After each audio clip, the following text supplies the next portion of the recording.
Hello বন্ধুরা, সবাই কেমন আছো? আশা করি সবাই খুব খুব ভালো আছো। বেশ কয়েকদিন পর একটা নতুন ভ্লগ নিয়ে আবার এসেছি। সকালবেলায় আমার মা বাজার গেছিলো। দিনটা হচ্ছে শনিবারের সকাল, একদম আর্লি মর্নিং, মানে ওই 8টা নাগাদ, তারও একটু আগেও। তো আমার মা সকাল সকাল বাজারে গেছে আর নিয়ে এসেছে প্রচুর শীতকালীন ফল।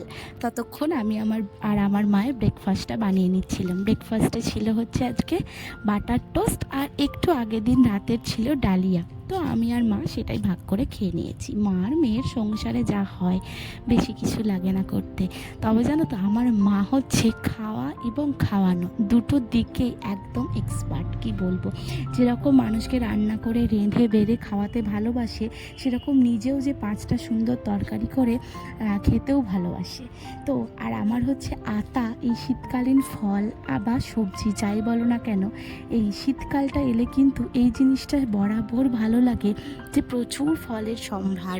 যে কোনো সবজি রান্না করো না কেন, এত এত শীতকালীন সবজি বাজারে গেলে দেখতে পাবে, আর সাথে হচ্ছে প্রচুর প্রচুর ফল। আমার তার মধ্যে একটি প্রিয় ফল হচ্ছে আতা। আতাটা জানো তো বরাবর আমার প্রিয়, তার কারণ ছোট্টবেলায় আমাদের বাড়িতে একটি আতার গাছ ছিল, যে গাছটা ছিল আমাদের বাড়ির পশ্চিম দিকে। কিন্তু দুর্ভাগ্যবশত আমাদের যখন বাড়ি করা হয়, তখন সেই গাছটি কাটা পড়ে। আমার বাবা মা বা কেউই জানতো না যে মিস্ত্রিরা করতে করতে গাছটাকে কেটে ফেলে। তো ভারী মন খারাপ হয়ে যায়, কি আর করব। তারপর থেকে জানো তো আতা গাছও লাগানো হয়নি। যখনই বাজারে আতা দেখি, মুখটা খুব করকর করে।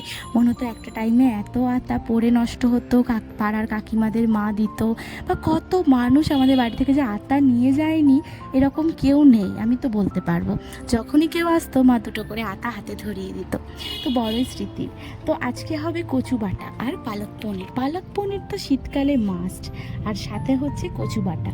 আমার মা গাঁটি কচু এনেছে, জানো তো গাঁটি কচুরও যে এত ভালো কচু বাটা হয় আমি জানতাম না। আমি বরাবরই মান কচু বাটারই খেয়ে এসেছি। তো আমার মা বললো না, গাঁটি কচুরও হয়, করে দেখ, একই রকমের প্রসেস। তো করলাম, বেশ ভালো লাগছে জানো তো। দুপুরবেলায় ইচ্ছে আছে গরম গরম ভাত দিয়ে জমিয়ে খাবো। এখন আমার লাঞ্চ হয়নি, দেখলাম তোমাদের সাথে একটা সুন্দর ভিডিও পোস্ট করি, তারপরেই না হয় লাঞ্চটা সারবো।